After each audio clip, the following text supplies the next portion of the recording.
जय Hind friend, Chanakya फाउंडेशनच्या YouTube चॅनलवर आपणा सर्वांचं स्वागत आहे.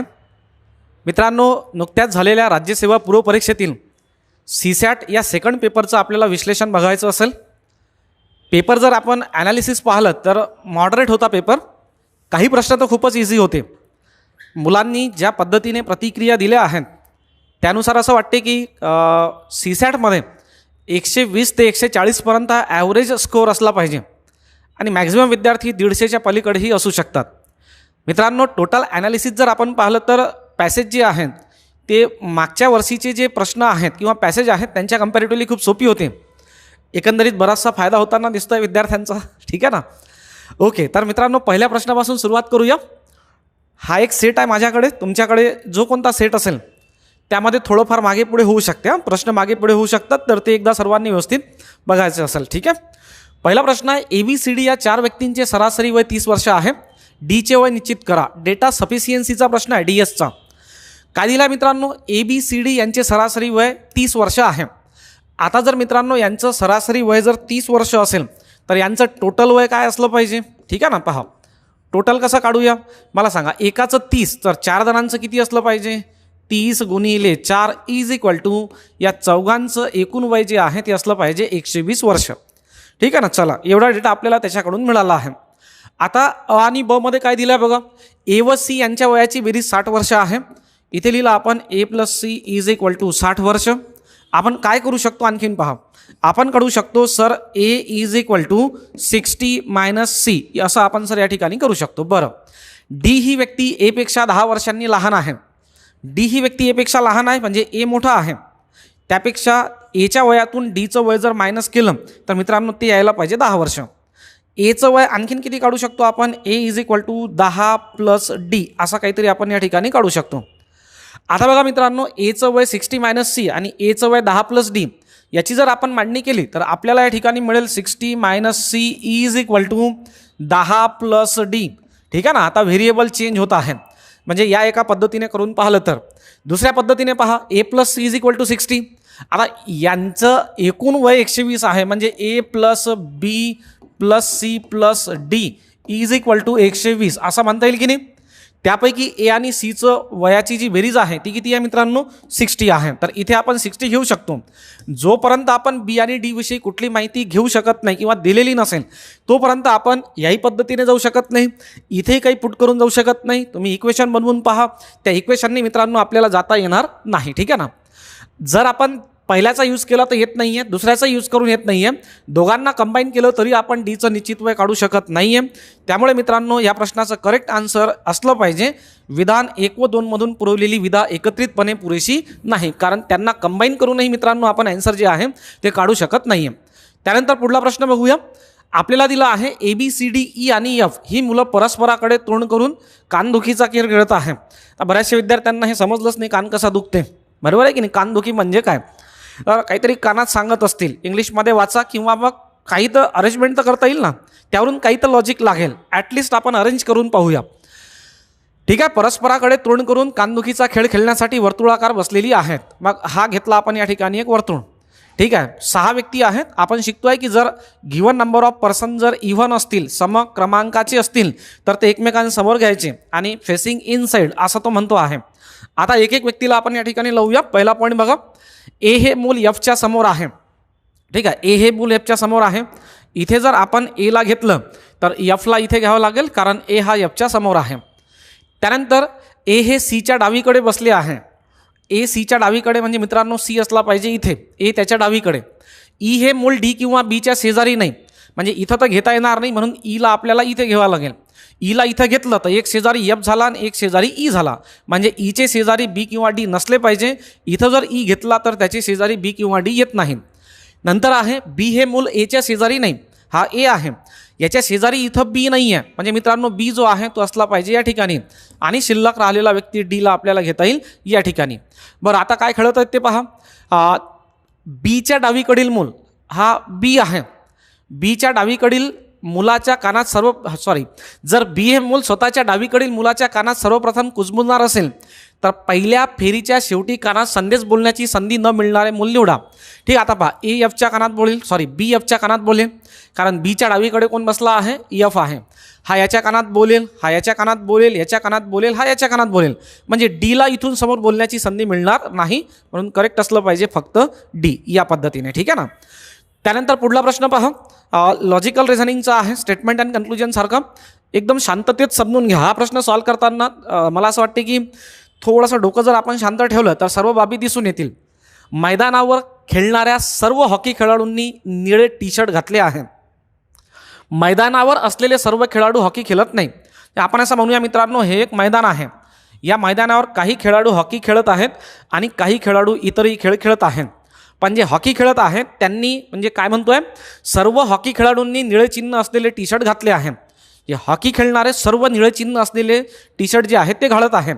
पण इतरही खेळत असतील, फुटबॉल आहे, क्रिकेट आहे, व्हॉलीबॉल आहे, हे पण खेळणारे असतील ना. होऊ शकते की त्यापैकीही काही लोकांनी काय घातलं असेल, निळं चिन्ह असणारं टी शर्ट घातलेलं असेल. पण एवढं निश्चित आहे की हॉकी खेळणारे जे सर्व आहेत त्यांच्या टी शर्टवर निळं आहे.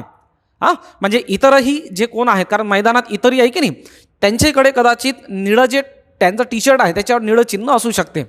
त्यानंतर दिलं आहे, काही हॉकी खेळाडू निळी टोपी देखील घालतात. बरं, म्हणजे 100 जर हॉकी खेळाडू असतील, इथे 100 जण हॉकी खेळत असतील, तर त्यापैकी काही जण निळी टोपीसुद्धा घालतात. 16 वर्षाखालील हॉकी खेळाडू नेहमी टोपी घालतात. नेहमी म्हणजे कंपल्शन. ठीक आहे ना.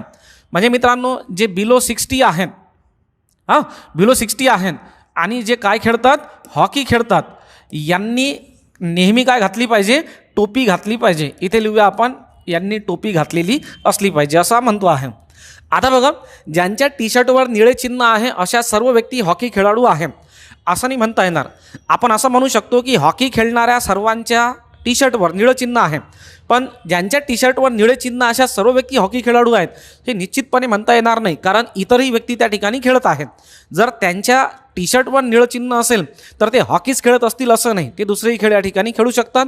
म्हणजे पहिलं रॉंग आहे.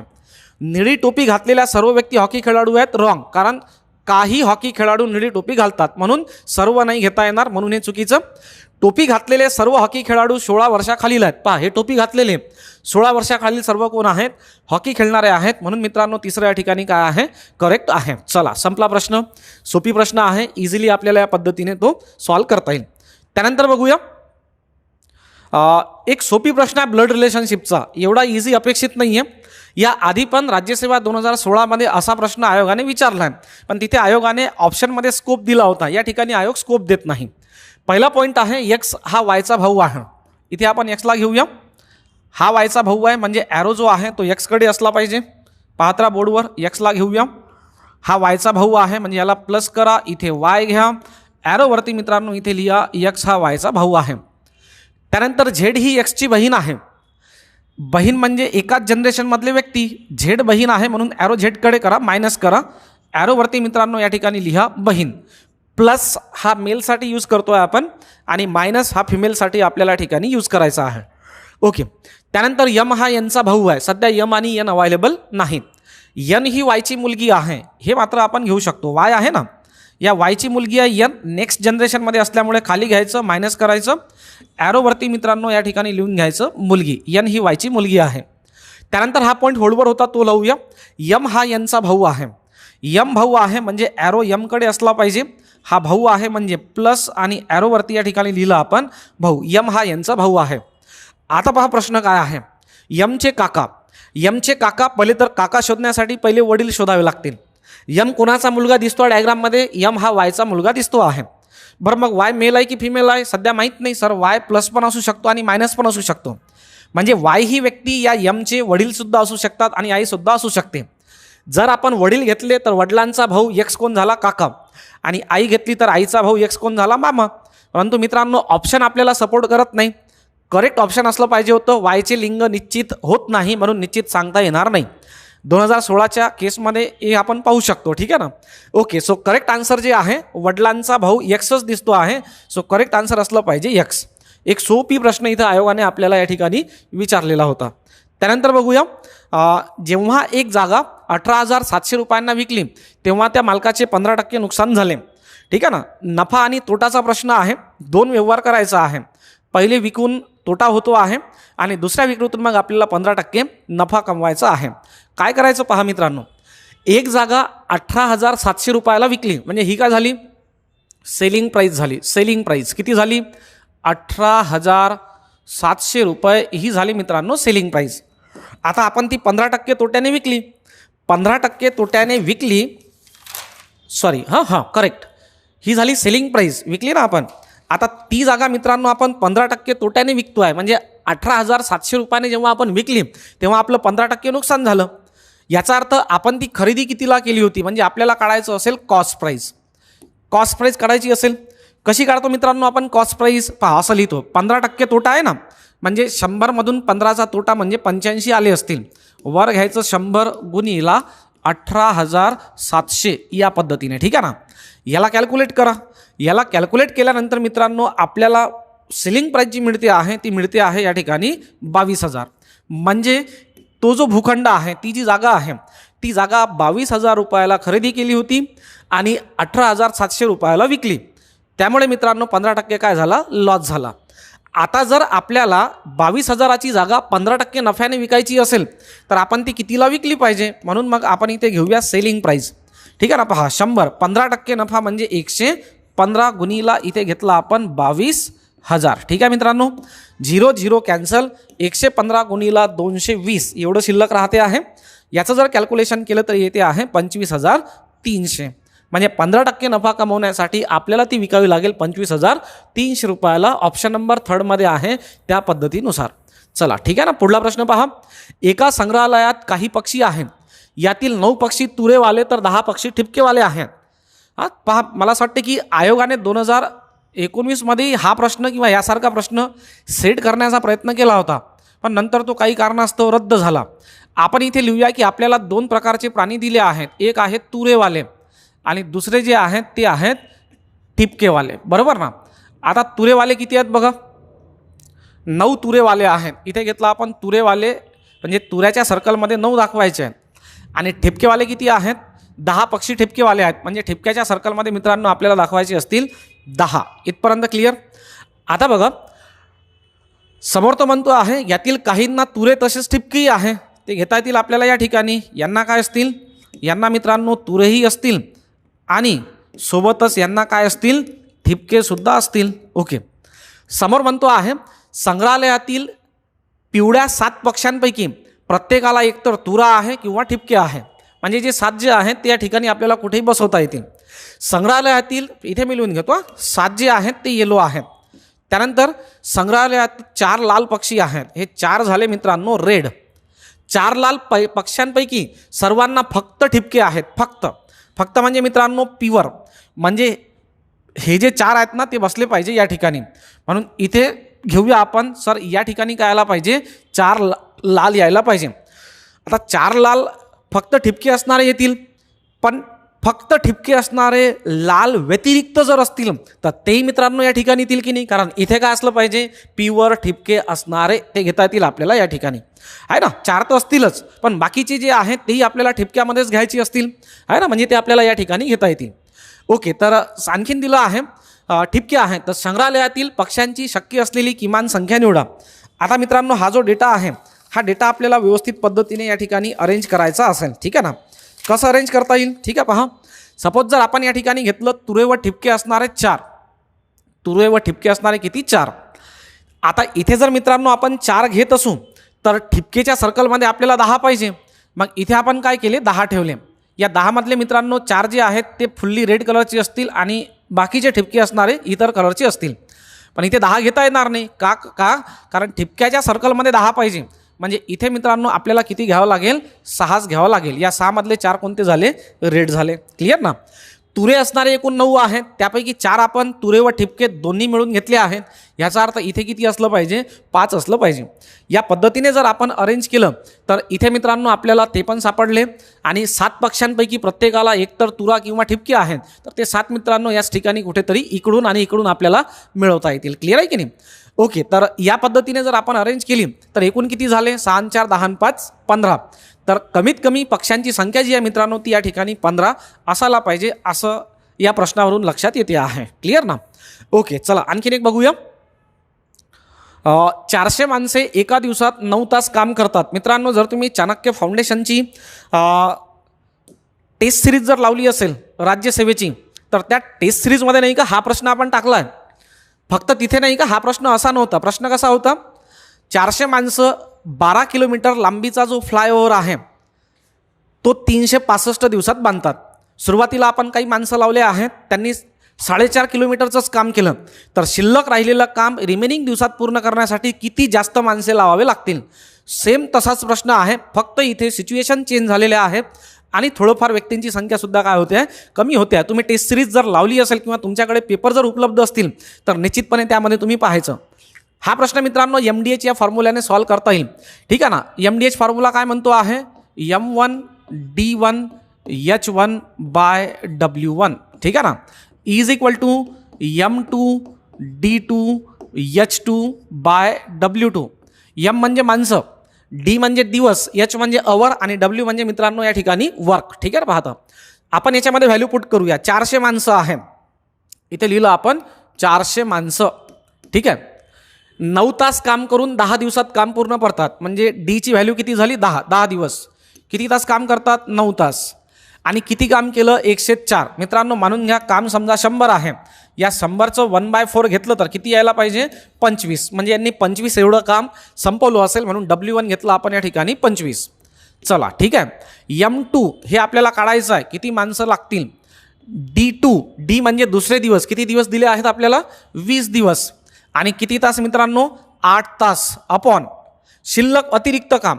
काम किती शिल्लक राहिलं, 100 होतं, किती केलं, 25 केलं, शिल्लक किती राहिलं, 75 राहिलं. या ठिकाणी लिहिलं मित्रांनो आपण 75. कॅल्क्युलेट करूया. पहा, 25 1 25, 25 3 75, हे सर्व इकडे जाईल. काय शिल्लक राहील इथे, इथे राहील 20 गुणिला 8 M2. इथे मी असंच लिहितो, 20 गुणिले 8 आणि M2 हे इथे असंच ठेवा. इज इक्वल टू, चला इकडे गुणाकार करा. हे 400 घेतलं, गुणिला 10 घेतलं, गुणिला 9 घेतलं, इथे गुणाकार पाहिजे. गुणिला हे 3 इकडे घेतलं. हे 20 गुणिला 8 जर इकडे गेलं तर हे कुठं जाईल, छेदात जाईल. काय शिल्लक राहील, पहा व्यवस्थित एकदम. M2 इज इक्वल टू 400 गुणिले 10 गुणिले 9 गुणिले हा तिकडला आणला होता 3 आणि भागीला 20 गुणिले 8. कॅल्क्युलेट करा. ठीक आहे ना. 0 0 कॅन्सल. ठीक आहे ना. आणखीन काय घेता येईल, 2 1 2 आणि 20 2 40, 4 25, सॉरी 4 2 8, 4 नाही देवा, 4 2 8, 4 25, 2 1 2 2 5 10. सो 5 5 25 गुणिला 9 त्रिक 27. ठीक आहे मित्रांनो, याचं आपल्याला कॅल्क्युलेशन करायचं असेल. 25 गुणिला जर आपण या ठिकाणी 27 केलं तर ते मिळते आहे 675. पण एक चूक इथे विद्यार्थ्यांकडून होऊ शकते. 675 निघाल्यानंतर डायरेक्ट हे क्लिक करायचं नाही, कारण आपल्याला काय विचारलं आहे, किती अतिरिक्त माणसे लागतील. बरं, आता सुरुवातीला माणसं किती लावले होते आपण मित्रांनो, 400. आणि शेवटी आपण पाहतो आहे की काम पूर्ण होता होता माणसं किती आहेत कामावर, 675 माणसं आहेत. म्हणजे पहिले 400 होती, आता आपण 675 केली, म्हणजे किती माणसं वाढवली आपण, 275 माणसं या ठिकाणी वाढवली आहेत. ऑप्शन नंबर फर्स्ट असलं पाहिजे मित्रांनो या प्रश्नाचं करेक्ट आन्सर. सिंपल प्रश्न आहे. ठीक आहे ना. आणि बऱ्यापैकी तुम्हाला जमला असेल किंवा तो या पद्धतीने तुम्ही सॉल्व करणं अपेक्षित होतं. ठीक आहे ना. एक हा प्रश्न पहा, हा तर एकदम सिंपल प्रश्न आहे. युजली MPSC ग्रुप बी किंवा सीला हा प्रश्न टाकत असते, पण ठीक आहे. आता इथे बघूया, A5Bचा अर्थ A हा Bपेक्षा मोठा नाही. मोठा नाही म्हणजे मित्रांनो लहान असेल किंवा इक्वल असेल. डॉलर म्हणजे A हा Bपेक्षा लहान नाही आणि समान नाही. लहान नाही समान नाही म्हणजे मोठा असेल. @ म्हणजे A हा Bपेक्षा मोठा नाही आणि समानही नाही. मोठा नाही म्हणजे लहान असेल आणि समानही नाही. ठीक आहे ना. पहा कसं मोजायचं, मोठा नाही, आपल्यापेक्षा मोठाही नाही आणि आपल्या एवढंही नाही, मग आपल्यापेक्षा काय असला पाहिजे, लहान असला पाहिजे, म्हणून लेस दॅन. हॅश म्हणजे A हा Bपेक्षा लहान नाही. लहान नाही म्हणजे मोठा असेल किंवा इक्वल असेल. तर मित्रांनो यांना आपण या पद्धतीने डिकोड केलं. आता तेच चिन्ह इथं टाका. ठीक आहे. फाय म्हणजे काय, less than or equal to. Dollar म्हणजे काय, ग्रेटर दॅन. डॉलर म्हणजे काय, ग्रेटर दॅन. यांना कंबाईन करता येईल, सर्वांना कंबाईन करा. कसंही घेता येईल पहा. पहिले Hला लिहिलं आपण, H is less than equal to D. H is less than or equal to D, पहिला पॉईंट लिहिला. त्यानंतर D is less than T. D is, ठीक आहे, डॉलरचा अर्थ बघा एकदा व्यवस्थित, ए हा बीपेक्षा लहान नाही किंवा समान नाही. ओके ठीक आहे. ओके ठीक आहे. पहा पुट करा. H is less than equal to D हे आपण पुट केलं. D is less than T हे सुद्धा मित्रांनो आपण या ठिकाणी पुट केलं आहे. ठीक आहे ना. एकदा सर्व व्यवस्थित चेक करून बघूया आपण. हां ठीक आहे. D is less than T हे पण क्लिअर. त्यानंतर दिलं आहे F is greater than H. तर हे घेतलं मित्रांनो आपण F is greater than H. ठीक आहे. या सर्वांना कंबाईन केल्यानंतर हे मिळते. आता निष्कर्ष बघा. पहिला दिला एफ फाय म्हणजे less than or equal to. त्यानंतर दिला हॅश म्हणजे काय होते greater than or equal to. आणि डॉलरचा अर्थ आपण काढलाय ग्रेटर दॅन. चला चेक करा आता. एफ आणि डीला कम्पेअर करता येत नाही कारण कंपॅरिझनचा पहिला नियम एफ आणि डी पर्यंत जाण्यासाठी चिन्हांची दिशा समान असली पाहिजे. ती दिसत नाही मित्रांनो, त्यामुळे पहिला निष्कर्ष या ठिकाणी चुकला. ठीक आहे ना. दुसरा टी आणि एफ, जर एफ पासून डी पर्यंत जाता येत नाही तर टी पर्यंत जाता येणार नाही कारण चिन्ह सपोर्ट करणार नाही. डी आणि एफला कम्पेअर करा. एक इकडे चिन्ह एक तिकडे चिन्ह विपरीत असल्यामुळे हे सुद्धा या ठिकाणी चुकेल. सो करेक्ट असलं पाहिजे मित्रांनो, एकही सत्य नाही कारण सर्व काय असतील या ठिकाणी चुकीचे असतील. एक सोपी प्रश्न होता हा. त्यानंतर दिला आहे पुढे दिलेल्या युक्तिवादातील विचार प्रक्रिया अभ्यासा व तिच्याशी सर्वात जवळची विचार प्रक्रिया असणारा पर्याय निवडा. आहे ना मित्रांनो. मला असं वाटतं की राज्यसेवा 2019मध्ये एक असा प्रश्न होता. आपल्या टेस्ट सिरीजमध्ये आपण एक असा पण सोपी प्रश्न टाकला होता. हा त्याच्यापेक्षा थोडासा डिफिकल्ट आहे. काय म्हणतोय पहा. जर वस्तूपासून उष्णता किंवा प्रकाश उत्सर्जित होत असेल, ही घेतली आपण वस्तू, या वस्तूपासून काय काय उष्णता आणि प्रकाश उत्सर्जित होत असेल तर तिची ऊर्जा घटते. म्हणजे हिची जी ऊर्जा आहे ती काय व्हायला पाहिजे, कमी व्हायला पाहिजे. म्हणजेच जर वस्तूची ऊर्जा स्थिर असेल, ही एक वस्तू घेतली आपण आणि तिच्यामधली ऊर्जा काय आहे म्हणते स्थिर आहे. तिच्यामधली ऊर्जा जर स्थिर असेल तर तिने उष्णता किंवा प्रकाश उत्सर्जित केलेला नाही असं आपल्याला या ठिकाणी दिसते आहे. आता याच्याशी समांतर विचार प्रक्रिया निवडायची आहे. बघा आता जर समाजाला भाषणाचे व एकत्रित बैठकी घेण्याचे स्वातंत्र्य असेल, जे हा घेतला आपण समाजाला भाषणाचं स्वातंत्र्य आणि एकत्रित बैठक घेण्याचं स्वातंत्र्य असेल तर लोकशाही शासनाची निर्मिती अपरिहार्य असते. मग याला असं म्हणूया असा समाज जिथं काय आहे लोकशाही आहे असा समाज. ठीक आहे ना. ओके काय म्हणतोय बैठक घेण्याचं भाषणाचं, बरोबर ना, भाषणाचं आणि बैठक घेण्याचं काय आहे स्वातंत्र्य आहे. असं जर असेल तर काय असेल मित्रांनो लोकशाही असेल. पण जर समजा असं काही होत नसेल, जर तुम्ही हुकुमशाहीच्या अंमलाखाली असाल तर या दोन्ही कळीच्या स्वातंत्र्यांना मुक्त. याचा अर्थ काय, जर तुम्हाला भाषणाचे स्वातंत्र्य नसेल आणि सभा घेण्याचे स्वातंत्र्य नसेल तर मग काय आलं पाहिजे या ठिकाणी हुकुमशाही, म्हणजे तुम्ही याला मुखाल.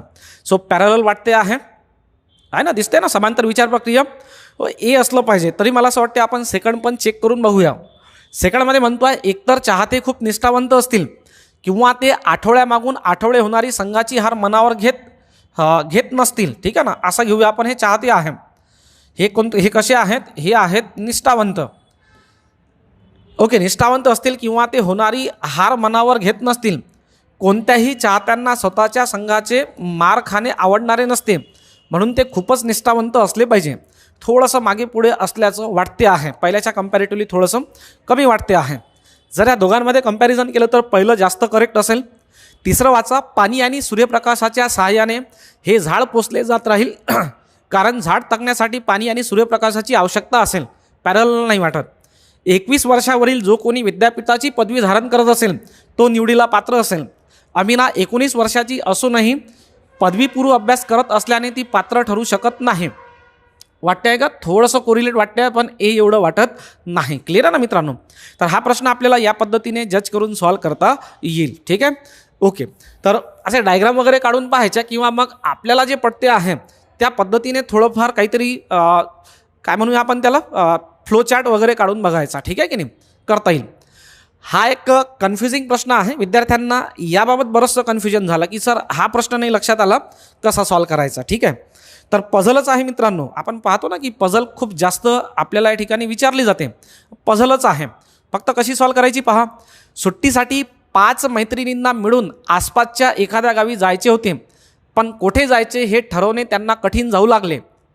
जाई व मानो यांनी पानेला जायचे ठरवले. ठीक आहे ना. इथे घेतला आपण जाईला. ठीक आहे. इथे घेतला आपण मानोला. ठीक आहे. जाई व मानो यांनी कुठे जायचं ठरवलं, यांनी पानेला जायचं ठरवलं. इथे घेतलं पाने आणि इथे घेतलं आपण पाने. तर फेने ही त्यांची दुसऱ्या क्रमांकाची निवड होती. ही घेतली आपण यांची पहिली निवड. ठीक आहे ना. दुसरी जी निवड आहे या दोघींची ती कोणती होती? फेने होती. आणि हिची सुद्धा दुसरी निवड कोणती होती? फेनेच होती. ठीक आहे ना. सेकंड दिला आहे कालीला माके येथे जायचे होते. इथे घेतलं आपण काली. कालीला कुठे जायचं आहे? माकेला. ठीक आहे. तर लिलीची पहिली निवड गुटे होती. इथे लिहिलं आपण लिली. या लिलीची जी पहिली निवड आहे ती काय होती? गुटे होती. आणि नाझीची टेंबे होती. काय नावं दिले काय माहीत. ठीक आहे ना. नाझीची पहिली लेवल काय होती? टेंबे होती. ठीक आहे ना. नावाला पाहून म्हणजे असं काहीतरी आश्चर्य प्रगट नाही करायचं. मी जस्ट असं म्हटलं किंवा हसायचं पण नाही. नावाला पाहून आपला फ्लो ब्रेक होऊन जातो. ती फ्लो ब्रेक करण्यासाठीच असतात. ठीक आहे ना. ओके. फक्त थोडं प्रोनाऊन्स करायला काही विचित्र आहेत म्हणून तुम्हाला ते तसं वाटू शकते. ठीक आहे. ओके. आता एक पॉईंट या नोंदमध्ये दिलेला आहे. हे पहा, जर एखादे ठिकाण कोणाचीही पहिल्या क्रमांकाची निवड नसेल तर तेथे जायचा नाही असा निर्णय त्यांनी घेतला. आता पहिल्या क्रमांकाची निवड पाणी आहे म्हणजे पाणी आपलं उत्तर असू शकते. माकी आहे, माकी असू शकते. गुटे आहे, गुटे पण असू शकते. ठीक आहे ना. पण हां, गुटे पण आहे. त्यानंतर टेंबे आहे, टेंबेसुद्धा आपलं उत्तर याचं असू शकते. ठीक आहे ना. फक्त कोणतं नसेल मित्रांनो? फेने नसेल. कारण सुरुवातीला आपल्याला कुठेही फेने दिसते आहे का नाही? काय म्हणत आहेत ते? सुरुवातीला जे गावं सुचवले नसतील तिथं कोणी जायचं नाही. मग फेने जे आहे ते तर या प्रश्नाचं उत्तर आपल्याला घेता येणार नाही. ठीक आहे. ओके. आणखीन चेक करा. आपण पहिली निवड आणि दुसरी निवड त्यांची चेक केली. तिसरी निवड पहा. तिसरी निवड आहे नाज व काली दोघांनी मिळून फेनेला दुसरी पसंती दिली. नाज व काली यांनी फेनेला काय दिली आहे? दुसरी पसंती दिलेली आहे. फेने तसं फेने काढूच नका कारण फेने तर आता उत्तर नाहीचं आपलं. ठीक आहे. त्यानंतर दिलं आहे लिलीने ते तिसऱ्या क्रमांकावर ठेवलं.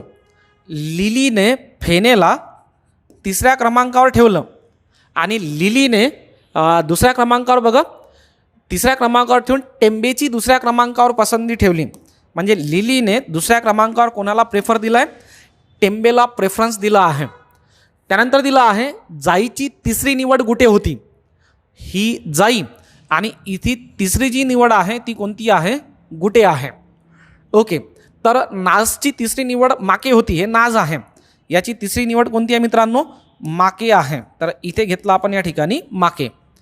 त्यानंतर दिलेली आहे जायची तिसरी निवड गुटी होती तर नाचची माके होती.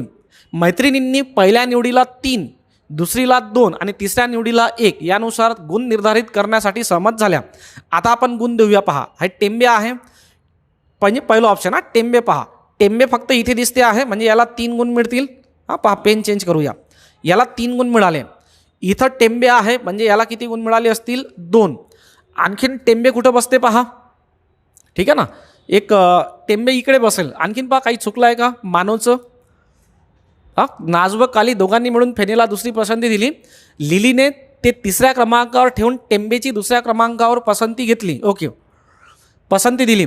काली व मानव यांनी टेंबेची तिसऱ्या क्रमांकावर, काली आणि मानव यांनी टेंबेला तिसऱ्या क्रमांकावर पसंती दिली. बरोबर ना. ओके.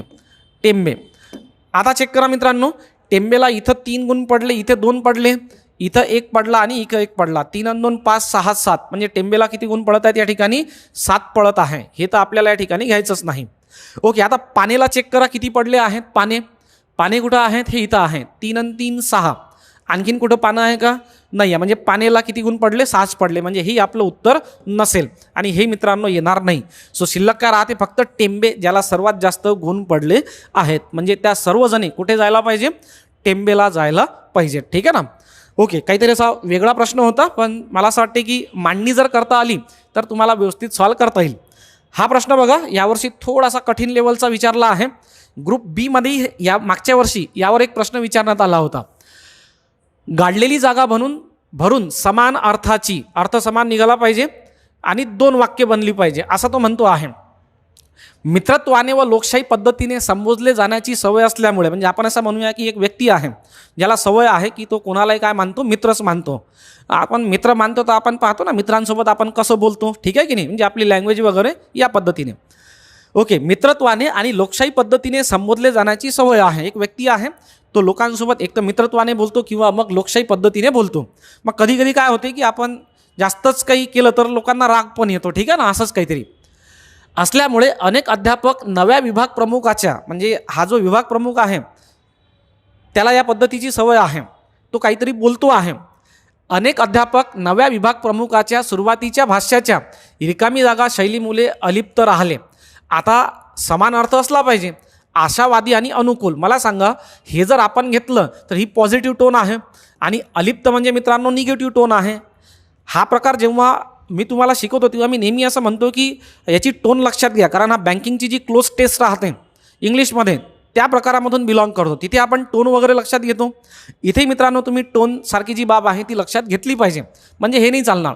खिन्न आणि लाजिरवाना थोडं वाटते आहे, पण खिन्नची इंटेन्सिटी थोडी जास्त आहे. उद्दाम आणि लाजिरवाना पहा, इथे जर आपण ठेवलं तर सुरुवातीच्या भाषाच्या उद्दाम शैलीमुळे अलिप्त राहिले. उद्दाम बोलणे आहे ना, उद्दाम बोलणे काहीतरी वेगळं वाईट बोलणे असं, ठीक आहे ना. आपल्याविषयी जर कोणी उद्दाम बोलत असेल तर आपण त्याच्यापासून काय राहू, अलिप्त राहू. करेक्ट आहे. दुसरं, लाजिरवाना शैलीमुळे अलिप्त राहिले, करेक्ट आहे, ठीक आहे ना. जर मित्रांनो अधिकार युक्त जर शैली असेल तर आपण अलिप्त राहू का, नाही. कोणी जर अधिकारानं बोलत असेल तर आपल्याला अलिप्त राहू असं म्हणता येणार नाही. सो करेक्ट असलं पाहिजे या ठिकाणी तिसरं, कारण तेच मित्रांनो या ठिकाणी प्रॉपरली बसते आहे. त्यानंतर बघा, हा एक प्रश्न आहे, पुढील युक्तिवाद काळजीपूर्वक वाचा. चला ठीक आहे, खूप मस्त प्रश्न आहे.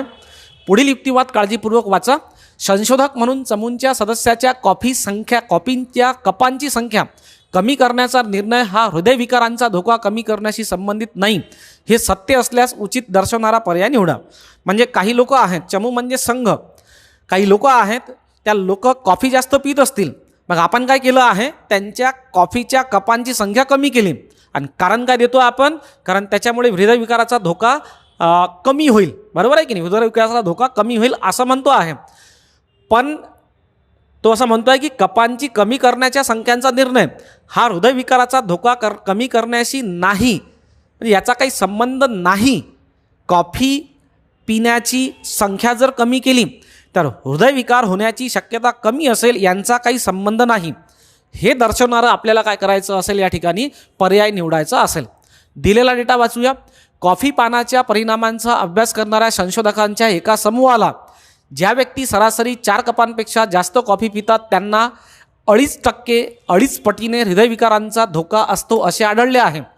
त्यांनी व्यक्तींचे वय व धूम्रपान सवयींचा अंतर्भाव करून संबंधित सरासरी निर्दोष केली आहे. म्हणजे हे जे त्यांनी सांगितलं आहे ना, या बाबतीत त्यांनी 2 बाबी विचारात घेतल्या. अंदाजे म्हणजे असं सर्रासपणे सर्वांना नाही काउंट केलं. त्यामध्ये त्यांनी 2 फॅक्टर घेतले, एक वय आणि धूम्रपान करतात का, त्यावरून त्याने काहीतरी मॅनेज केलं आहे आणि नंतर ही सरासरी काय केली आहे, निर्दोष केली आहे. या शोधाच्या आधारे चमूतील सदस्यांनी स्वतःचे दिवसभराचे कॉफीपान 2 कपांपर्यंत मर्यादित केलेले आहे. ही यातील दखल घेण्यायोगी महत्त्वाची बाब आहे. म्हणजे हे जे संघ आहे, या संघातील जे सदस्य आहे त्यांनी स्वतः दिवसभरात ते जेवढी कॉफी प्यायचे, कॉफीपान 2 कपांपर्यंत मर्यादित केला. म्हणजे आता ते 2च कप पितात असं त्यांनी जाहीर केले आहे. आणि त्यांनी ही जे काही केलं आहे, उपक्रम केला किंवा ही जी बाब आहे ती दखल घेण्यायोग्य आहे असं म्हणायचं आहे. पण आपल्याला या ठिकाणी तो असं म्हणतो आहे की असं दाखवा की कॉफी कमी पिल्यानं हृदयविकाराचा शक्यता कमी झाली आहे असं कुठेही दिसून येत नाही. हे मित्रांनो आपल्याला या ठिकाणी दर्शवायचं असेल. काय करायचं तर व्यवस्थित पहा, म्हणजे लक्षात येईल. पहिलं दिलं आहे, ताण हा हृदयविकारांना कारणीभूत असणारा घटक आहे. हे खात्रीशीरपणे प्रस्थापित झाले आहे. परंतु या चमूने कॉफी पाण्यातील बदल हा प्रत्यक्षपणे ताणाच्या बदलावर परिणाम करतो काय, या संबंधाने माहिती गोळा केली आहे काय, हे यातून स्पष्ट होत नाही. पहिलंच वाटतंय मित्रांनो, काय म्हणतो आहे की हृदयविकार होण्याचं एक कारण आहे ताण, आणि हे काय झालं आहे, हे प्रस्थापित झालेले आहे, खात्रीशीर आहे.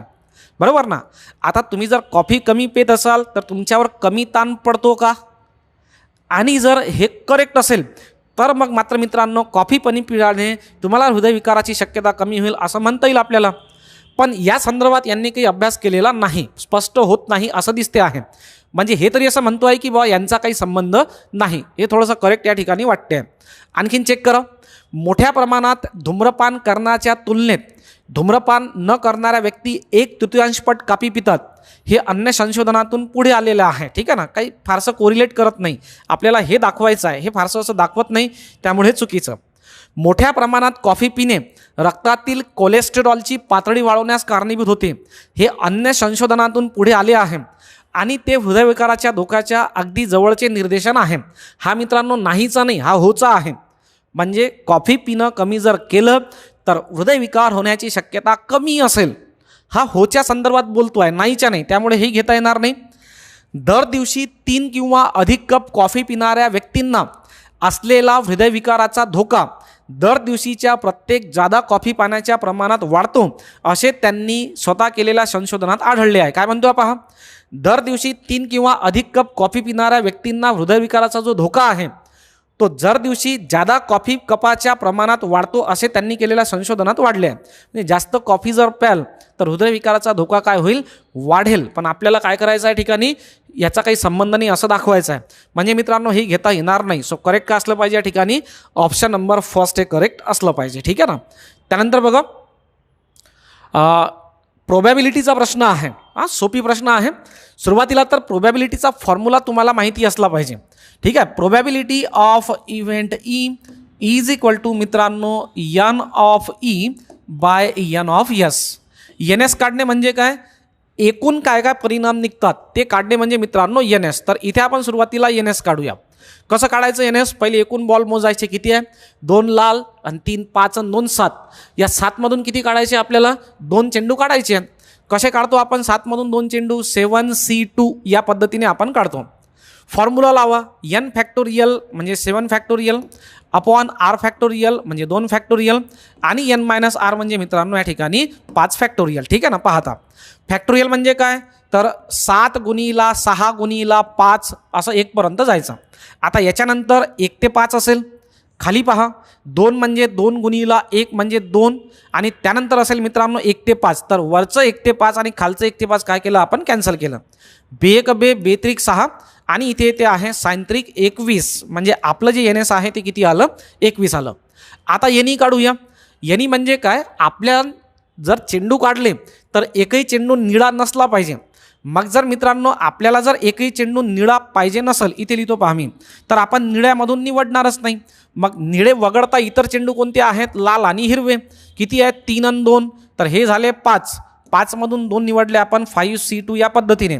परत फॉर्म्युला लावा, n फॅक्टोरियल म्हणजे 5 फॅक्टोरियल, r फॅक्टोरियल म्हणजे 2 आणि n मायनस r म्हणजे 3 फॅक्टोरियल. क्लिअर ना. ओके, कॅल्क्युलेट करा. कॅल्क्युलेट केलं तर वर काय आला पाहिजे, 5 गुणिले 4, खालचा 3 फॅक्टोरियल वरचा 3 फॅक्टोरियल कॅन्सल आणि 2 फॅक्टोरियल म्हणजे 2, 2 दोन्ही 4 आणि 5 दोन्ही मित्रांनो 10. एनी किती काढलं आपण पहा, एनी काढलं आपण 10 आणि एन एस आपण काढतो या ठिकाणी 21. सो करेक्ट आन्सर असलं पाहिजे 10/21. हे आपल्याला ऑप्शन नंबर 3 मध्ये दिसून येते आहे. ठीक आहे ना. तर सोपी प्रश्न विचारण्यात आलेला होता. जर तुम्हाला हे नॉट म्हणजे निळे निघणार नाहीत हे कसं काढायचं हे जर माहिती असेल तर तुम्हाला एनी मित्रांनो निश्चितपणे या ठिकाणी व्यवस्थित काढता येईल. ठीक आहे ना. चला पुढला प्रश्न बघा. हा एक प्रश्न आहे, सोपी प्रश्न आहे, न्यूमेरिकल पझलचा आहे. सिंपली काय करायचं, 3 जण घेऊन टाकायचे. ABC 3 जण दिसतात. हा घेतला A, याला म्हणूया आपण B आणि याला म्हणूया मित्रांनो आपण C. ठीक आहे. आपण Cला देऊया 1 रुपया, कारण C पासून स्टार्ट होतो आहे. B कडे C पेक्षा 5 रुपये अधिक आहे. याच्याकडे 1 असेल तर याच्याकडे किती झाले 6. असं नाही की मी 1 घेतलं तर तुम्ही 1च घ्या, 10 घ्या, 15 घ्या, 20 घ्या, काही पण घ्या. फक्त याच्याकडे काय करायचं, 5ने जास्त घ्यायचं. त्यानंतर A जवळ B पेक्षा 14 रुपये अधिक आहे. आता याच्याकडे 14 अधिक म्हणजे किती असले पाहिजे, 20 असले पाहिजे. आता मित्रांनो हे काय करत आहेत, देवाणघेवाण करत आहेत. देवाणघेवाण केल्यानंतर त्यांच्यातील पैसे काय व्हायला पाहिजे, समान व्हायला पाहिजे. तर इथे ऑप्शन वाईज जायचं. पहिलं ऑप्शन लावून पहा, दुसरं लावा आणि तिसरं लावा. करेक्ट मित्रांनो ऑप्शन तिसरं आहे, म्हणून मी डायरेक्ट तुम्हाला तिसरंच लावून दाखवतो. ठीक आहे ना. तिसऱ्या पद्धतीने जर आपण देवाणघेवाण केली तर सगळ्यांकडे समान रुपये राहतात का हे आपल्याला विचारात घ्यायचं आहे. पहा, ए हा Cला 8 रुपये देईल, एकडे 20 आहेत, त्याच्याकडून 8 रुपये Cला जर तो देत असेल तर याच्याकडे 12 राहिले, याच्याकडे किती झाले, 9 झाले. त्यानंतर Bला A कडून 3 रुपये मिळतील. हा A आहे, हा B आहे, याने जर याला 3 दिले तर याच्याकडे झाले 6 आणि 3 9 आणि याच्याकडचे 3 कमी होतील, म्हणजे मित्रांनो याच्याकडे राहिले 9. जर आपण तिसऱ्या पर्यायानुसार जर देवाणघेवाण केली तर सर्वांकडे मित्रांनो 9 9 9 एवढे काय राहतात, या ठिकाणी शिल्लक राहतात. ठीक आहे ना. एक सोपी प्रश्न होता, बस असाइन करायचं, 1 वगैरे घ्यायचंच असं काही नाही, काहीसुद्धा तुम्ही या ठिकाणी देऊ शकता. त्यानंतर थोडासा प्रॉब्लेमॅटिक वाटतो आहे प्रश्न, पण उत्तर निघते आहे. ठीक आहे ना. चला ठीक आहे, बघूया. 2,10,000 आहे. जर प्रत्येक राज्यातील गुन्ह्याच्या स्वरूपाचे प्रमाण सारखेच असेल, ठीक आहे ना, ओके, तर ई या राज्यातील हुंडाबळींची संख्या बी पेक्षा कितीने कमी आहे? ई मध्ये आहे 18, बी मध्ये आहे 15. आता मित्रांनो ई मधली कमी तर दिसत नाही, काय दिसते आहे? जास्त दिसते आहे, पण काढूया आपण. ठीक आहे की नाही. ओके, आता जर आपण आता हे जे सर्व दिलं आहे ना, हे सर्व फक्त 2,10,000च्या या नंबरशी रिलेटेड आहे. म्हणून आपण 2,10,000चे 15% काढायचे, 2,10,000चे 18% काढायचे, त्यामधील फरक काढायचा असं न घेता, कारण हे काय आहेत, समान नंबरवरूनच आपल्याला काढायचे आहेत. 2,10,000चेच 15 आणि 2,10,000चेच 18. तर आपण डायरेक्ट घेऊया मित्रांनो, यांच्यामधील फरक किती आहे. ठीक आहे ना. यांच्यामधील फरक आहे 18 वजा 15चा जर फरक घेतला आपण तर कितीचा फरक आहे? 3चा. आता कसं करायचं पहा, या 18वर कितीचा फरक मिळतो आहे? 3चा. ठीक आहे ना. ई या राज्यातील हुंडाबळींची संख्या बी पेक्षा कमी, तर थोडंसं मला प्रॉब्लेम वाटतो आहे. इथे असलं पाहिजे बी या राज्यातील हुंडाबळींची संख्या ई पेक्षा कमी, असं काहीतरी असलं पाहिजे. गुणीला या ठिकाणी करा मित्रांनो 100, कारण टक्केवारी आपण अशीच काढतो. 3×3 3×18 आपल्याला मिळते आहे या ठिकाणी फायनली 100/6.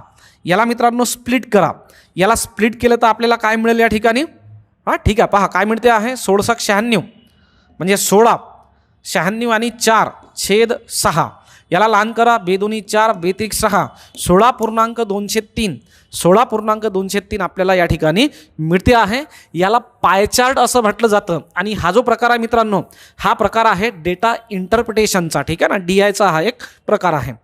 सोपी प्रश्न आहे, थोडासा डाऊट वाटतो आहे, तर बघू काय होते. तर त्यानंतर दिलेलं आहे, ग्रेट सरोवरच्या किनाऱ्यावरील ऊर्जा निर्मिती आणि पाणी कारखान्यांना पाणी पुरवणाऱ्या वाहिन्या, म्हणजे जे काही पाईपलाईन वगैरे असते, हां त्या पाईपलाईनविषयी बोलतो आहे, विशिष्ट प्रकारच्या मृदुकाय प्राण्यांमुळे तुंबल्या आहेत. तुंबल्या म्हणजे भरल्या आहेत. मृदुकाय प्राणी आहेत त्यामध्ये, म्हणून त्या भरल्या आहेत. त्यामुळे कार्यप्रणालीत अडचणी येत आहेत, म्हणजे पाणी येणे जाणे यामध्ये काय आहे, प्रॉब्लेम येतो आहे. परंतु जेव्हा रासायनिक कारखान्यांच्या उत्सर्गाच्या प्रवाहात या शिंपल्यांनी भरलेल्या पिशव्या तरंगत्या ठेवल्या, तेव्हा पाण्याच्या गुणवत्तेत लक्षणीय सुधारणा झाली.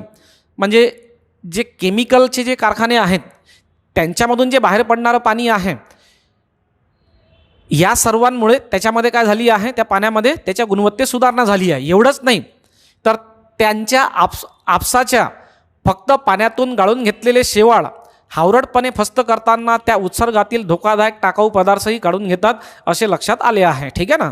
म्हणजे जे काही उत्सर्जक पदार्थ असतात ते सुद्धा काय करतात, ते काढून टाकतात. हे जर सत्य असेल तर पुढे दिलेल्या कोणत्या निष्कर्षाचे वरील परिच्छेदातील माहितीच्या आधारे सर्वात भक्कम समर्थन करता येईल? म्हणजे कोणती अशी माहिती आहे की ज्याचं आपण वरील परिच्छेदाच्या आधारे काय करू शकतो, समर्थन करू शकतो. पहिलं पहा, जर हे मृदुकाय पाणी नदीच्या पाण्याच्या क्षेत्रात पसरून त्यांनी अनेक दशके कृत्रिम मोत्यांच्या उद्योगाला आधार असलेल्या मूळ शिंपल्यांचे उत्पादन केले तर तो उद्योग कोसळेल. म्हणजे समजा जर हे प्राणी आपण तिथंच ठेवले आणि हे नदीच्या क्षेत्रात पसरवले तर तिथं असणारे जो मोत्याचा उद्योग आहेत, म्हणजे तुम्हाला माहिती असेल की मोती हा शिंपल्यातून मिळतो, तसा जर काही तिथे उद्योग चालत असेल तर हे प्राणी त्या शिंपल्यांना इजा पोचवतील. त्यामुळे काय होईल, त्यामुळे शिंपल्यातून मोती बाहेर पडणार नाही, त्यामुळे काय होईल, तो उद्योग कोसळेल, असं पहिला पॉईंट मानतो आहे. पण हा समर्थन नाही करणार मित्रांनो. ठीक आहे की नाही. निष्कर्ष कोणता आहे? निष्कर्ष आहे की हे जे आहेत, हे जे मोलुस्कन्स आहेत, मृदुकाय जे प्राणी आहेत, ते मृदुकाय प्राणी जे आहेत ते हे जे सांडपाणी आहेत यात लक्षणीय सुधारणा करतात आणि यांनाही काय करतात, फस्त करतात. ठीक आहे ना.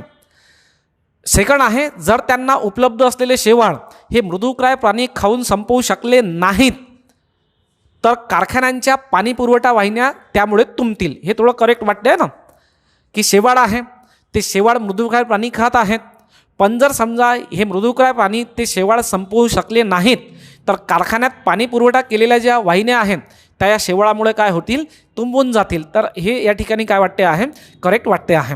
तिसरं पण वाचा. जर या मृदुकाय प्राण्यांकडून उत्सर्गातील टाकाऊ पदार्थांचे धोका नसलेल्या पदार्थात रूपांतर झाले नाही तर ते स्वतःच धोकादायक प्रदूषक ठरतील.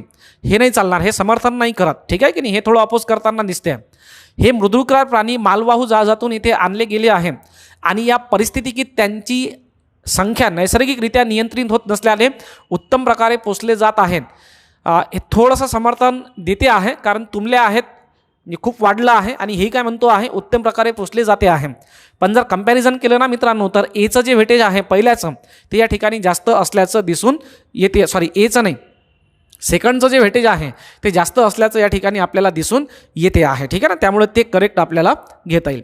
त्यानंतर बघा, एक हा प्रश्न आहे, थोडासा प्रॉब्लेमॅटिक वाटतो आहे, तरी पण याचं एक्सप्लेनेशन किंवा याचा आन्सर आपण टेंटेटिव्हली काढला आहे.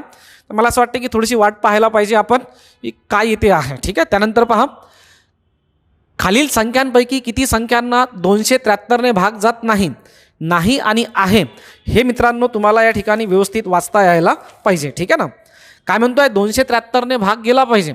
तर 273चा पाळा तर आपल्याला येत नाही आणि 273 भाग तोडणं एवढं इझी नाही. मग काय करूया आपण, या 273चे अवयव पाडूया. कसे अवयव पडतील पहा. पहिले घेतला आपण 3, तर 3 गुणीला 91 म्हणजे 273. या 91चे अवयव पाडा. 3 गुणीला 91चे अवयव कसे पाडता येईल मित्रांनो, 13 7 91. मग आता आपण असं घेऊया, या ठिकाणी अशी संख्या ज्या संख्येला 3ने भाग जाईल, 13ने भाग जाईल, 7ने भाग जाईल, त्या संख्या काय असतील मित्रांनो, या ठिकाणी 273ने डिवाइड होणाऱ्या असतील. 3ने भाग देताना 3ची कसोटी लावता येईल. 13ने भाग देताना 13ची कसोटी माहीत असेल तर ठीक, नाही माहीत तर डायरेक्ट भाग देऊन पाहायचा. आणि 7ने भाग देताना मित्रांनो डायरेक्ट भाग देऊन आपल्याला ठिकाणी चेक करून पाहता येईल. जर आपण याला या पद्धतीने लक्षात घेतलं तर 546 त्याच्या दुप्पटच आहे, त्याला भाग जातो. 3003ला भाग जातो. 57 33ला पण भाग जातो. 38 22ला पण भाग जातो आणि 87 36ला सुद्धा भाग जातो.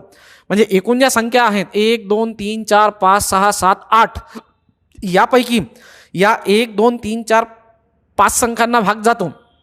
म्हणजे किती संख्यांना भाग जाणार नाही, 3 संख्यांना भाग जाणार नाही. ठीक आहे ना, टेस्ट ऑफ डिव्हिजिबिलिटीशी रिलेटेड हा एक प्रश्न आहे. खूप मस्त पद्धतीने त्याने आपल्याला या ठिकाणी विचारलेला आहे. थोडासा टाइम कन्झ्युमिंग असू शकतो हा प्रश्न, आपल्याला ब्रेक लावू शकतो, पण कोणी डायरेक्ट 273ने डिवाइड करत बसायचं नाही. ठीक आहे ना. त्यानंतर हा प्रश्न पहा, पाईप अँड सिस्टमचा प्रश्न आहे. एका नलिकेने एक टाकी 4.5 तासात भरते. मग इथे घेतला आपण पाणी भरणारा पाईप 4.5 तासात भरतो. इथे घेऊया मित्रांनो आपण दुसरा पाईप. दुसरा पाईप जो आहे तो काय करतो आहे, पाणी बाहेर काढतो आहे, लिकेज आहे. आता जर आपण वरचाही पाईप सुरू केला आणि लिकेजही सुरू केलं तर निश्चितपणे टाकी भरायला जास्त वेळ लागेलच. मग किती वेळ लागला, 1.5 तास जास्त लागत आहे. 1.5 तास जास्त म्हणजे मित्रांनो 6 तास लागतील. पण कसं, ए हा टाकी भरेल आणि बी हा टाकी काय करेल, खाली करेल. यांचा LCM घ्यायचा. LCM किती, 18. मग 4.5 चौक 18 आणि 6 त्रिक 18. याला म्हणूया मित्रांनो आपण 4 युनिट्स आणि याला म्हणूया आपण 3 युनिट. आता साधा हिशोब पहा. ए हा नळ एका तासात 4 युनिट एवढं पाणी त्या टाक्यात टाकतो आहे. ठीक आहे, हा घेतला आपण तो टाका.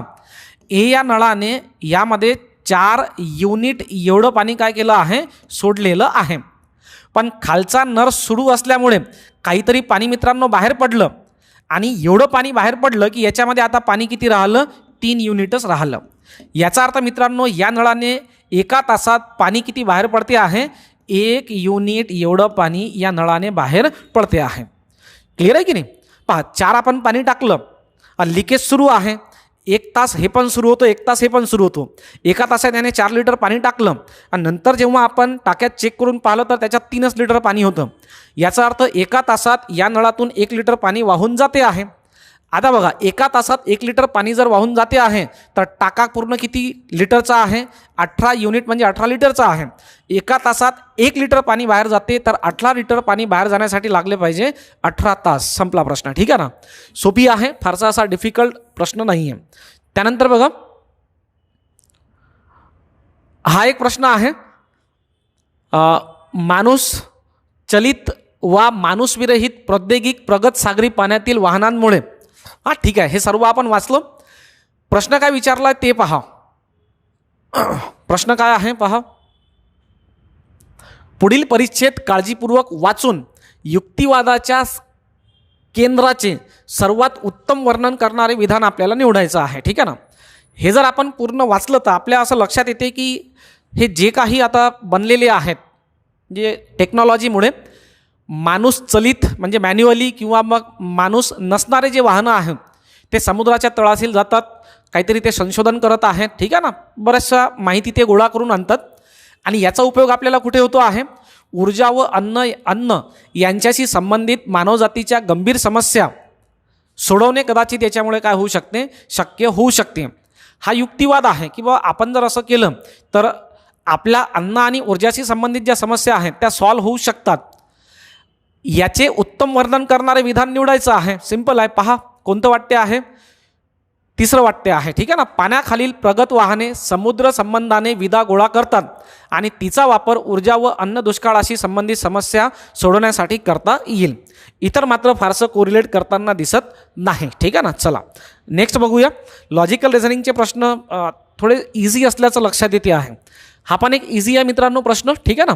याला सॉल्व्ह करून बघूया. आपल्याला यांना लावायचं आहे क्रमाने. एका परीक्षेसाठी 5 विषय होते. सोमवारी सुरू झाली. इतिहासाच्या आधी गणित होता, इथे घेतला आपण इतिहास. या इतिहासाच्या आधी काय आहे मित्रांनो, गणित आहे. ठीक आहे ना. त्यानंतर दिला आहे भूगोल, नंतर विज्ञान आहे. इथे घेतलं सपोज आपण भूगोल. या भूगोल नंतर काय असलं पाहिजे या ठिकाणी, विज्ञान असलं पाहिजे. भूगोल नंतर विज्ञान. त्यानंतर दिलं आहे विज्ञान व भूगोल, सॉरी विज्ञान, ओके, भूगोल नंतर विज्ञान आणि भूगोल व इतिहास यांच्या मधात मराठी आहे. हा भूगोल हा इतिहास यांच्या मधात कोणता विषय दिला आहे, मराठी आहे. ठीक आहे ना. तर जर मित्रांनो आपण असा सिक्वेन्स जर यांचा लक्षात घेतला तर परीक्षेची सुरुवात कोणत्या विषयाने झाली, इथं सोमवार असेल, परीक्षेची सुरुवात गणित या विषयाने होतो आहे असं या ठिकाणी लक्षात येते आहे. परंतु थोडा डाऊट वाटतो आहे मला, कारण मित्रांनो याच्या आणखीनही अरेंजमेंट पॉसिबल आहेत, असू शकतात. ठीक आहे ना. कारण लगेच नंतर लगेच आधी असं कुठेही कोणत्याही स्टेटमेंटमध्ये दिलेलं नाही, त्यामुळे थोडा डाऊट आहे. चला बघूया. हा एक प्रश्न आहे, एकदम सोपी प्रश्न आहे मित्रांनो. काय म्हणतोय, ABCD यांच्यामध्ये एक रक्कम 5:2, 2:4, 4:3 या प्रमाणात विभाजित केली. Cला Dपेक्षा 1000 जास्त मिळाले. याला म्हणू आपण A, याला म्हणू B, C आणि D.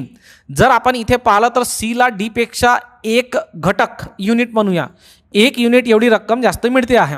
हे 1 युनिट म्हणजे मित्रांनो किती आहे, 1000 आहे. तर तो म्हणतोय Bचा वाटा किती, Bला किती रक्कम मिळाली आहे, 2 युनिट्स एवढी रक्कम Bला मिळाली आहे. जर 1 युनिट 1000चा असेल तर मित्रांनो 2 युनिट कितीचे असले पाहिजे, 2000चे असले पाहिजे. ठीक आहे ना. चला संपला प्रश्न. अगदी सोपी प्रश्न आहे रेशो अँड प्रपोर्शनचा. हा एक सोपी प्रश्न आहे. हा तर आपल्या नोट्समधून जसाच्या तसा आलेला आहे. आपली नोट्स पहा, जी नोट्स तुम्हाला रेग्युलर मिळते आहे टेलिग्राम चॅनलवर, तिथून हा प्रश्न पहा म्हणजे तुमच्या लक्षात येईल. एका व्यक्तीचे मुख पश्चिमेकडे आहे. नेहमी अशा प्रश्नात काय करायचं, टेन्सिल काढायची. त्याचं मुख पश्चिमेकडे आहे म्हणजे ओरिजिनली तो असला पाहिजे या दिशेला. नंतर तो घड्याळच्या दिशेने 45 अंशातून वळतो, क्लॉकवाईज 45 अंशातून, म्हणजे सध्या आहे तो या ठिकाणी. ही झाली त्याची पहिली मुवमेंट. पुन्हा घड्याळच्या दिशेने 180 अंशातून वळतो. 180 अंश म्हणजे मित्रांनो स्ट्रेट लाईन, त्याची सेकंड मुवमेंट असली पाहिजे इथे. आणि नंतर घड्याळच्या विरुद्ध दिशेने 270 अंशातून वळतो. आता विरुद्ध दिशा म्हणजे ही अशी जायचं असेल, इथून इथे जर परत आला तर 180 झालं की नाही. हा कितीचा कोण आहे, 180चा. आणि याला 90चा घ्या, याला 90चा म्हणजे हा. ही कोणती दिशा आहे मित्रांनो, नैऋत्य. सो करेक्ट आन्सर जे आहे ते असलं पाहिजे नैऋत्य. ठीक आहे ना. सोपी प्रश्न आहे एकदम. नेक्स्ट आहे हा पेपर फोल्डिंग अँड कटिंगचा. थोडं सर्कल आणि हे असं बनते आहे का याबद्दल थोडासा डाऊट आहे. ठीक आहे ना. तर हा थोडासा विचारपूर्वक आणखीन आपल्याला लक्षात घेता येईल. त्यानंतर हा प्रश्न पहा मित्रांनो. हा एक सोपी प्रश्न आहे, फॅमिली बेस्ड पझलवर आधारित हा प्रश्न. पहा, या व्यक्ती हरित कार्यकर्ता आहेत. यातील एक व्यक्ती अध्यापक, एक व्यक्ती आरोग्यसेवक, एक व्यक्ती चहाची टपरी चालवते, एक व्यक्ती ग्रंथपाल आणि 2 स्त्रिया शेतकरी आहेत. जिथेही शेतकरी मिळतील त्या दोघांना आपण काय करून टाकूया, मायनस करूया, कारण त्या कोण आहेत, फिमेल आहेत. या गटात 2 विवाहित जोडपी आहेत. ग्रंथपाल व्यक्तीने यशशी विवाह केलेला आहे. पहा मित्रांनो, इथे घेतला आपण ग्रंथपाल. कोण आहे ते माहीत नाही, पण याचं लग्न कोणाशी झालं आहे, यशशी. आणि यस कोण आहे? शेतकरी आहे. यस जर मित्रांनो शेतकरी असेल तर आपल्याला 2 शेतकरी महिला दिलेल्या आहेत आणि यस शेतकरी असेल तर ती महिला असेल. याचा अर्थ ग्रंथपाल कोण असला पाहिजे? पुरुष असला पाहिजे. हा पण सांगतो आहे पीने यसशी विवाह केला आहे. जर यस इथे असेल तर पी आपल्याला इथे घेता येईल आणि ही वाईफ आणि पी कोण झाला? मग त्या वाईफचा हजबंड. चला पहिलं जोडपं सापडलं. यामधील एकही स्त्री चहाची टपरी चालवत नाही किंवा आरोग्य सेवक नाही. म्हणजे चहाची टपरी चालवणारा पुरुष असला पाहिजे आणि आरोग्य सेवकही पुरुष असला पाहिजे. आर ही व्यक्ती चहाची टपरी चालवते, मग हा पुरुष म्हणजे काय नसला पाहिजे? यातील एकही स्त्री चहाची टपरी चालवत नाही, म्हणजे आर ही व्यक्ती चहाची टपरी चालवते, मग तो पुरुष असला पाहिजे. तिने यू या व्यक्तीशी विवाह केला आहे, यू ही फिमेल असली पाहिजे. आर ही व्यक्ती चहाची टपरी चालवते, यू ही व्यक्तीशी विवाह केला आहे जी अध्यापक आहे. म्हणजे मित्रांनो यू जी व्यक्ती आहे ही कोण झाली? या ठिकाणी अध्यापक झाली.